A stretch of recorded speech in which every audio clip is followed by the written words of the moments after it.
عن عائشة رضي الله تعالى عنها قالت ما رأيت رسول الله صلى الله عليه وسلم استكمل صيام شهر إلا رمضان وما رأيته أكثر صياما منه في شعبان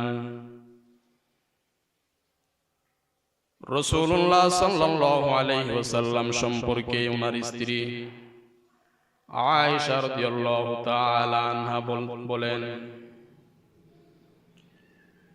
আমি রাসূলুল্লাহ সাল্লাল্লাহু আলাইহি ওয়াসাল্লামকে রমজান ব্যতী রেখে পরিপূর্ণ এক মাস রোজা রাখতে কোনো মাসে দেখিনি।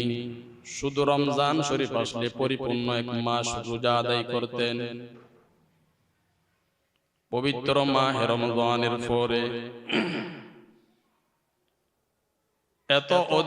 এত বেশি শাবান মাসে নফল রোজা রাখতেন।